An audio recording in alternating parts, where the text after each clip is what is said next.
Saudara, karena tidak memiliki dokumen resmi sebagai warga negara Indonesia, seorang warga negara asing asal Singapura diamankan petugas imigrasi saat akan mengurus paspor di kantor imigrasi Palu, Sulawesi Tengah. Amit bin Rowi juga diketahui memiliki seorang istri di Kabupaten Sigi, Sulawesi Tengah.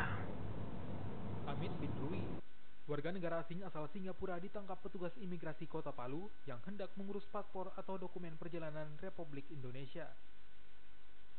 Saat mengurus paspor, Amit tidak memiliki dokumen asli berupa kartu tanda penduduk, kartu keluarga, akte pernikahan, serta akte kelahiran.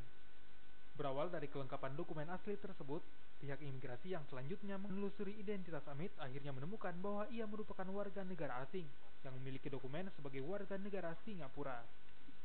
Dari penelusuran ini juga diketahui jika Amit sudah memiliki seorang istri asal desa Kamarora, Kabupaten Sigi, Sulawesi Tengah.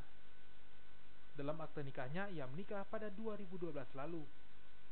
Apa maksud dia bikin paspor Indonesia, kita tidak tahu. Yang jelas pada saat dia kita wawancarai, kita temukan ada kejanggalan. Di situ kita harus memberikan tindakan sesuai hukum Indonesia, karena memberikan keterangan membohongi petugas kan.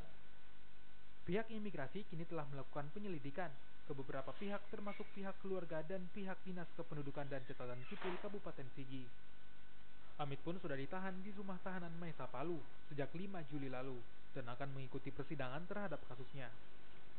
Karena di sini perlakuan tetap sama, yang bersangkutan kita tempatkan di blok karantina untuk sementara waktu, karena kita juga harus memantau keamanannya yang bersangkutan dan juga masih dipantau masalah kesehatan yang bersangkutan. Untuk mempertanggungjawabkan perbuatannya, Amit bin Rowi dijerat Undang-Undang Nomor 6 Tahun 2011 tentang keimigrasian dan ancaman hukuman 5 tahun penjara. Di Kota Palu tercatat ada 2 kasus yang sama dengan memanfaatkan dokumen warga negara Indonesia secara ilegal. Aldrim Talara, Kompas TV Palu, Sulawesi Tengah.